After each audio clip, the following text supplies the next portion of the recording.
Chers amis, bonjour. Tout d'abord, je voudrais vous remercier très sincèrement pour vos retours, en quelque sorte, parce que certains d'entre vous n'osent peut-être pas me faire des commentaires en direct, mais me soufflent à travers leurs emails. Donc, ils me posent des questions. Voilà. Et je crois que c'est très important de poser des questions, car plutôt que, en quelque sorte, affirmer les choses en disant je ne suis pas d'accord ou quoi que ce soit, poser des questions lorsqu'on n'est pas d'accord avec quelqu'un, c'est la meilleure des choses. Et je crois que certains, d'ailleurs, pratiquent de cette manière-là et c'est vraiment excellent. Alors, justement, donc je vais, parce que là, cette question donc de la causalité, du libre arbitre, et finalement aussi du karma, ont du mal à être, avalés. Parce que, et je sais combien certaines personnes ont déjà eu connaissance, plus ou moins, de mon enseignement. Et ces personnes-là savent très bien que, en effet, je parle de causalité. Bon. Mais certains d'entre eux ont eu tendance à, en quelque sorte, survoler en quelque sorte les vidéos, en tout cas des différents cours que je donne. Et donc même lorsque je m'exprime, bon, en quelque sorte, ils ne révisent pas. Et vous savez combien, au niveau donc de l'enregistrement, donc, des connaissances, c'est très important de réviser, c'est-à-dire de revoir le cours de manière à voir finalement, on n'aurait pas perçu quelque chose. D'ailleurs, bien souvent, en relisant certains livres, on s'aperçoit qu'il y a des choses qui nous apparaissent, qui ne nous étaient pas apparues à la première lecture.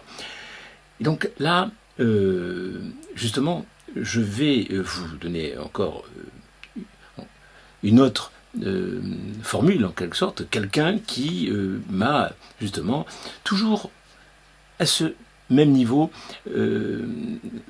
me pose un problème qui n'est pas unique à cette personne, parce que je pense que dans notre société, la manière dont nous avons été formés, la manière dont nous avons été programmés est telle que il est difficile d'accepter cette vision donc de la causalité telle que je l'enseigne, telle que je la transmets. Donc, alors, cette personne me dit que finalement mes propos reviennent à dire que nous sommes cause, d'accord, donc responsables de tout ce qui nous arrive. Donc, alors, que se passe-t-il pour les victimes d'attentats? Pour ces jeunes adolescents et jeunes adultes cruellement assassinés au Bataclan? Pour ces enfants victimes de meurtres sauvages? Pour ces victimes du camion de l'attentat de Nice en 2016, etc.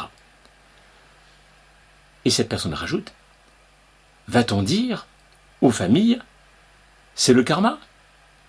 Vous êtes cause? Et cette personne termine en me disant, tout cela me pose un réel problème. Eh bien, c'est très bonne chose que cette personne me fait part, justement, de ce problème, parce qu'il n'est pas unique à cette personne. Je dirais que l'on soit, en quelque sorte, qu'on ait beaucoup de connaissances ou qu'on n'en ait pas, je dirais, à la limite, plus on a été à l'université, plus nous avons été formés, plus nous avons en quelque sorte de diplôme, et plus il nous est difficile de percevoir certaines choses. Tout simplement parce qu'en fait, nous avons été, qu'on le veuille ou non, et j'en sais quelque chose, puisque moi-même de mon côté, je suis issu finalement de cette formation universitaire, donc nous avons été formatés, l'air de rien. Et on en voit toutes les conséquences, parce que là, à juste titre, on peut se poser la question. En effet, ce sont des jeunes ou des enfants qui innocemment sont allés en quelque sorte voir un concert, se divertir en groupe, joyeusement, et brutalement, ils ont été assassinés, vraiment, et certains d'entre eux extrêmement traumatisés, forcément. Que ce soit avec le camion aussi, donc, qui a en effet tué un bon nombre de personnes à Nice, on retrouve toujours le même scénario. C'est-à-dire des personnes qui se retrouvent finalement en difficulté et donc à perdre la vie, ou en tout cas à être traumatisés, brutalement, alors qu'ils sont quelque part innocents, puisque ils ne sont pas au volant d'une voiture, ils ne sont pas en train en sorte d'être énervés par leurs enfants ou autre chose, et étant, je dirais, perturbés nerveusement, auraient eu un accident à cause, je dirais, de leur distraction. Non, c'est pas ça du tout. Hein. Ce n'est pas parce que finalement ils ont été imprudents, donc à la limite, en ne faisant pas attention à un carrefour ou autre chose. Non, c'est pas ça du tout. Là, on se trouve dans un cas où on ne peut pas, a priori, invoquer le fait que ces personnes-là ont provoqué en quelque sorte finalement leur problème. C'est-à-dire qu'en fait, ils ont manqué d'attention, ils ont été trop excités, ils ont peut-être même été un peu agressifs, un peu avec leur entourage, au point qu'ils ont eu limite un retour pas très agréable de la part de celle de l'entourage. Rien de tout cela. Donc on ne peut pas les accuser donc d'être en quelque sorte cause a priori. Mais vous allez voir justement que dans la mesure où, et c'est tout l'objet donc de mon enseignement et de ces 12 règles fondamentales de la vie que j'enseigne, c'est que, et vous savez que ce que j'enseigne avant tout, c'est le développement de la conscience. Mais justement, et là je crois que pour arriver à faire comprendre à certaines de ces personnes que même si nous ne semblons pas avoir en quelque sorte de responsabilité quant, je dirais, aux événements malheureux qui nous arrivent, nous avons, qu'on le veuille ou non, malgré tout, une responsabilité, un libre arbitre et, en quelque sorte, une parcelle de causalité. Je vais m'expliquer. Lorsqu'on élève sa conscience, élever sa conscience, ça consiste en quoi? Ça consiste justement à créer la paix mentale, faire en sorte d'élever son niveau de conscience. Je ne rentre pas dans les détails là, c'est pas le sujet. Mais de telle manière à ce que, en quelque sorte, nous puissions arriver à percevoir ce que l'on ne perçoit pas. Vous savez que quand on est énervé, on ne perçoit pas certaines choses. On ne perçoit pas, à la limite, certaines douleurs, même, à la limite, certaines choses qui ne fonctionnent pas, même en nous-mêmes. D'accord ? Lorsqu'on est agité mentalement, on est préoccupé par un bon nombre de choses, mais nous n'arrivons pas, en quelque sorte, à nous rendre compte de certaines choses qui ne fonctionnent pas en nous. Vous me suivez là? Je pense que là, c'est évident. Eh bien, bien sûr, on pourrait comparer cette élévation de la conscience au fait, par exemple, de monter sur une montagne et de pouvoir avoir, donc, une vue sur la vallée, sur la plaine, et finalement, du fait même qu'on se trouve surélevé. On pourrait même comparer cela au fait de regarder finalement donc la région d'un avion ou d'un dirigeable. D'accord ? Et donc là, on a une vue d'ensemble. Et c'est ça en fait. Alors bon, mais cette vue d'ensemble, bien sûr, c'est une comparaison très matérialiste, hein, puisqu'il s'agit uniquement visuellement de voir, en quelque sorte, ce qui se passe au-dessous. Et là, que voit-on? On voit certaines forces armées se déplacer dans un sens, certaines forces armées, mais là, en tout cas, certaines personnes qui se dirigent dans telle ou telle direction, et en effet, en fonction de nous, notre position terrestre, nous pouvons nous rendre compte finalement si nous nous trouvons finalement à un endroit qui risque d'être dangereux et si en effet il y aurait un danger potentiel. Donc vous voyez, l'élévation de la conscience permet donc une vision de plus haut. D'accord ? Et donc on a véritablement donc une véritable connaissance des rapports de force et donc des choses en train de se faire. Des choses que nous ne percevons pas lorsque nous nous trouvons complètement, dire le nez sous le guidon, hein, ou contre le pare-brise, et que finalement on ne voit pas réellement, je dirais, ce qui se passe dans le détail. D'accord ? Donc on est distrait par d'autres choses, mais alors que là, on a une vue, on a accès à une connaissance, à des choses auxquelles on n'a pas accès lorsque notre mental est trop agité. Et donc, évidemment, on peut concevoir à ce moment-là que lorsque on se trouve dans des états vibratoires de conscience plus élevés, on peut arriver donc à en quelque sorte avoir une perception d'un certain danger. Donc on pourrait appeler ça l'intuition, hein, et donc en quelque sorte avoir en quelque sorte une perception extrasensorielle du potentiel de danger dans tel ou tel domaine, dans telle ou telle direction. D'ailleurs, entre parenthèses, je vous signale que les animaux, personne ne pourra me contredire, puisque c'est connu, sont doués en sorte d'instinct, et au moment d'un tsunami par exemple, ou même pour d'autres phénomènes de la nature, sentent le danger et fuient. Tous ces animaux ne fuient pas forcément, et pas tous au même moment, mais ils fuient. D'évidence, donc en quelque sorte, ils sentent qu'il y a quelque chose, avant même que le danger soit là. Donc ce qui veut dire que vibratoirement, les animaux sont capables de percevoir ces choses-là. Et les scientifiques ne peuvent pas démentir tout cela, puisque eux-mêmes, de leur côté, en ont fait des expériences et des preuves. Donc, il n'y a aucun doute là-dessous.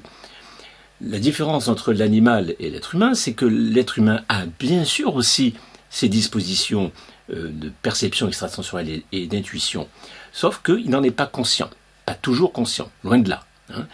Et donc, il a du mal, en quelque sorte, à réellement interpréter et analyser et se décider en fonction donc de ses perceptions. Et comme l'être humain, bien souvent en plus, est rempli de peur, d'angoisse, de programmation que la plupart des animaux n'ont pas, des programmations éducatives, de stress, de la vie quotidienne, etc. Toutes ces programmations de peur, des fois de traumatisme, provoquent une sorte de bruit de fond, hein, qui empêche de percevoir justement ce que normalement nous devrions percevoir. Alors la perfection n'est pas de ce monde. Il faut bien comprendre, ce n'est pas parce qu'on élève sa conscience qu'on va être vraiment un petit génie qui va déjouer tous les tours possibles et inimaginables. Hein. Et quand je vous dis cela, je voudrais vous faire comprendre que moi-même de mon côté, j'ai peut-être un niveau peut-être un petit peu supérieur à la moyenne, mais faut comprendre que qui peut, même les grands maîtres, ne peuvent pas vraiment, je dirais, percevoir tout. Loin de là, d'accord ? Parce que là encore, il est facile, si vous voulez, d'arriver à générer de bonnes choses dans un ashram, c'est-à-dire entouré d'une foule de fidèles, de personnes qui vibratoirement nous protègent en quelque sorte. C'est facile donc de te retirer au fin fond de la nature, hein, de la campagne, de vibrer avec un groupe donc d'adeptes. C'est facile donc d'arriver à créer en quelque sorte un champ donc de protection, d'accord, et d'être en quelque sorte quasi invulnérable. Mais par contre au contact donc des autres, au contact donc j'ai de la nature, enfin, je veux dire, la nature humaine, c'est-à-dire avec des relations, avec donc d'évidence, je dirais, des interactions. Alors là, c'est beaucoup plus difficile. D'ailleurs, entre parenthèses, au sein d'un groupe, il est beaucoup plus difficile de maintenir son niveau de conscience. Vous savez, on connaît bien ce que c'est qu'une foule. Quand vous êtes dans une manifestation ou même dans un groupe de danse ou autre, hein, nous sommes entraînés par le groupe et du coup notre niveau de conscience diminue, notre niveau de décision et donc de libre arbitre diminue, et donc il y a des choses que nous arriverions à percevoir s'il n'y avait pas tous ces gens autour de nous, et du fait même qu'il y a beaucoup de personnes autour de nous, on finit par être un peu pris par le groupe, et donc nous sommes un élément du groupe. Mais exactement, d'ailleurs, entre parenthèses, comme les animaux, hein, qui, dans toutes les espèces, quelles qu'elles soient, se trouvent finalement soumis au groupe. D'accord ? Et l'être humain n'échappe pas à cela. Hein, quand il se trouve dans une foule, que ce soit une foule de manifestants ou une foule, je dirais, de football, une foule d'adeptes du football ou autre chose. Hein, d'accord ? Donc, dès qu'on est en groupe, il est évident que nous perdons automatiquement une part de notre libre arbitre.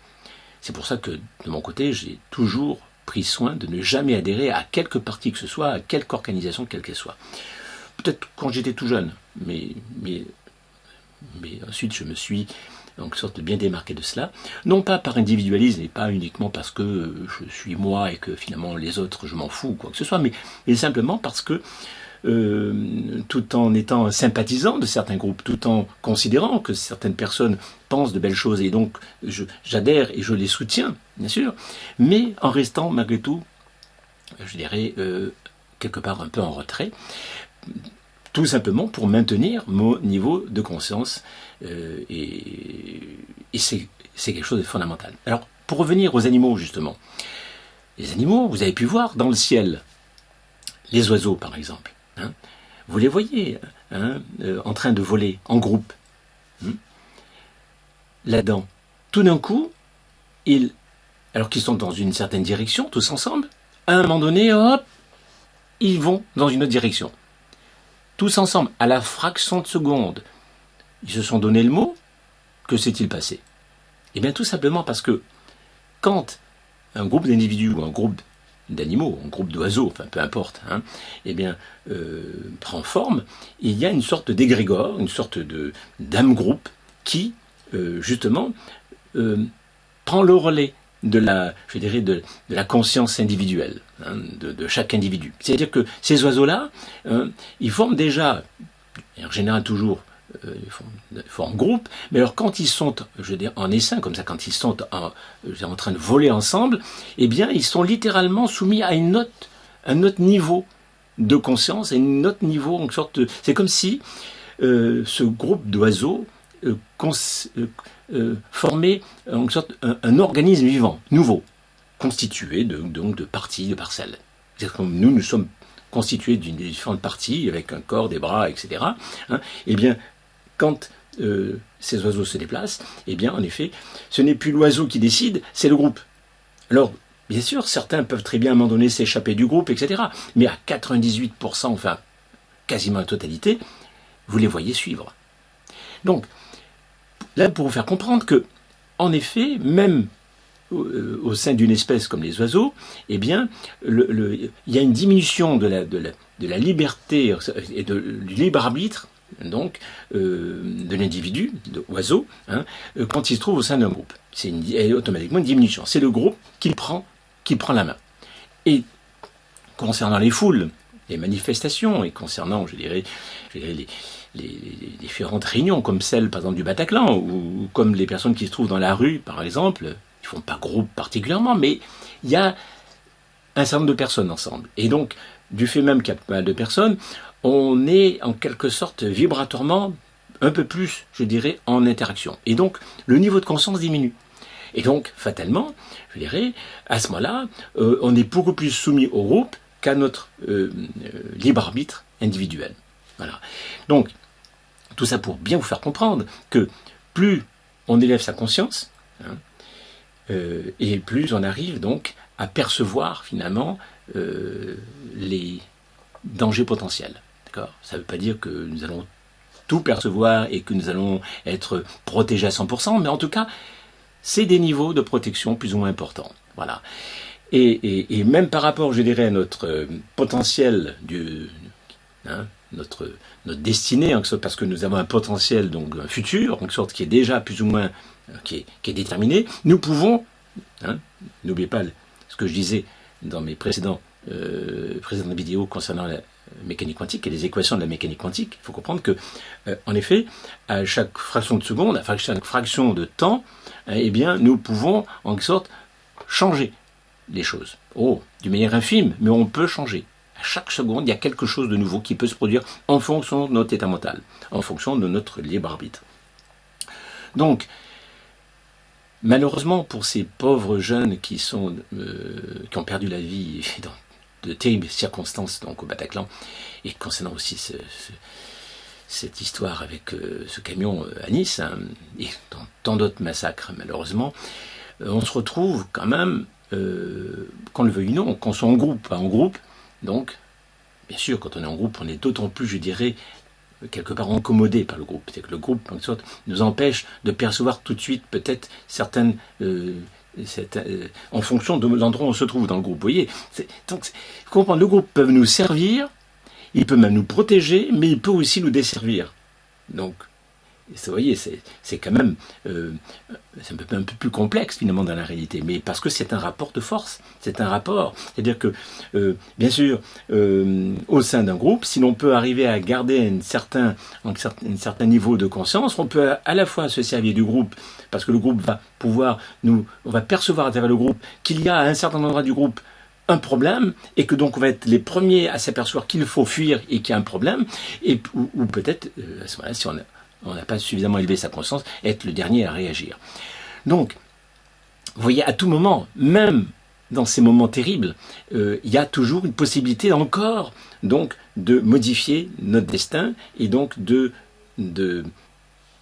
en percevant, je dirais, les potentiels de danger, d'aller à droite ou à gauche, de fuir ou de prendre des mesures. Vous comprenez?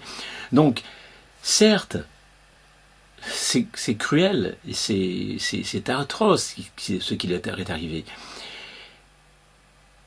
Mais vous savez, quand on a un accident de voiture, même si c'est finalement de notre responsabilité, c'est atroce aussi. Hein. Se retrouver finalement handicapé à la vie et avoir des difficultés, c'est extrêmement traumatisant aussi. Mais donc là, évidemment, c'est la faute des autres, c'est la faute de ces criminels qui ont en effet osé tirer, qui ont osé faire toutes ces choses. Mais oubliez finalement ces personnes-là. Dans la nature elle-même aussi des fois peut être extrêmement cruelle. Hein, un alpiniste qui tout d'un coup dérape à un moment donné, alors qu'il pensait que tout d'un coup, mais en fait il était finalement sur une zone dangereuse, tout d'un coup la roche s'effrite et puis c'est la chute, c'est fini. Bon, donc je dirais que c'est toujours pareil, à chaque fraction du temps, nous sommes en mesure, si vraiment nous cultivons bien notre conscience, on est capable, ce qui ne veut pas dire qu'on est à tous les coups on va le faire, et à tous les coups on va réussir, mais en tout cas nous avons cette capacité, voilà, et c'est ça que je veux dire quand je dis que nous sommes complètement, en quelque sorte, je dirais, responsables et cause de notre avenir.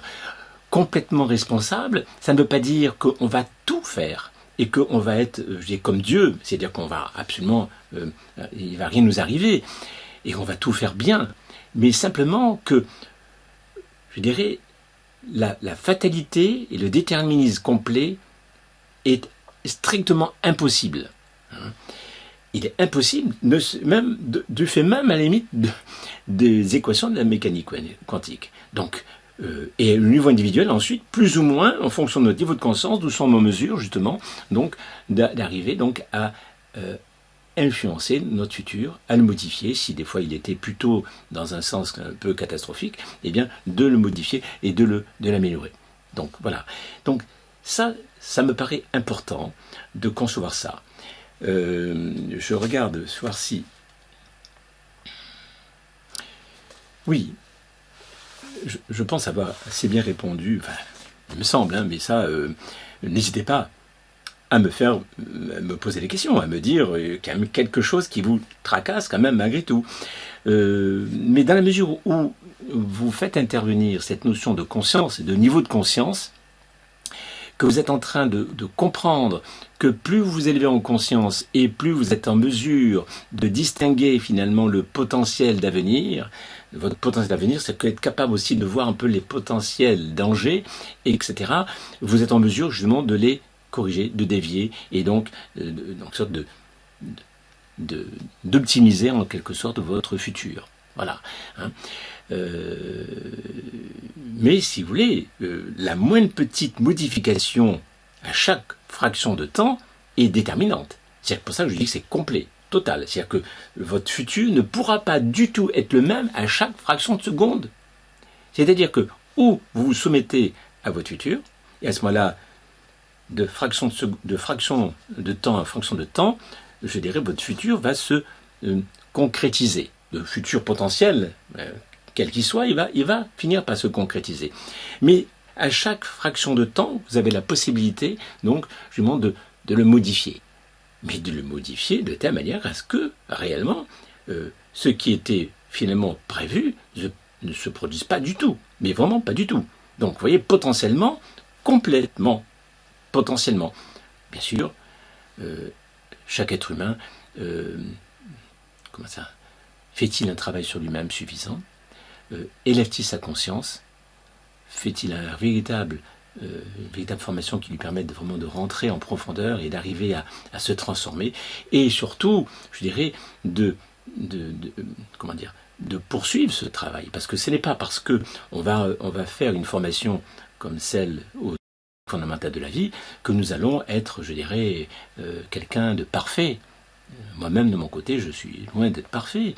Seulement, le fait donc de réviser, le fait de regarder les cours de nouveau, qui sont à vos dispositions d'ailleurs, et puis le fait donc de suivre le coaching qui est lié donc à cette formation, et donc de me poser des questions au fur et à mesure, le fait donc de réviser comme un bon élève en quelque sorte, de ne pas hésiter donc à poser les questions au formateur en lui disant mais là je comprends pas, c'est bizarre, êtes-vous en sûr? Bon, là c'est peut-être un peu osé, mais voilà, mais pourquoi pas? C'est-à-dire qu'en fait, ne pas hésiter donc à ce moment-là à se dire qu'on a un petit souci à tel endroit, et à ce moment-là on avance. Et puis après, de jour en jour, de semaine et de mois en mois, on continue, on renforce, et par, je dirais, l'entraînement, par le fait donc de s'entraîner régulièrement, ne serait-ce que 5 minutes par jour. Et donc des fois, le fait donc de faire une formation et après de suivre évidemment, je dirais le perfectionnement, ça permet justement d'arriver à des états de plus en plus, je dirais, importants de conscience, et donc d'obtenir encore beaucoup plus de choses dans la vie. Mais là encore, faut-il persévérer, ce qui d'ailleurs ne coûte pas grand-chose, mais en tout cas, on fait des choix.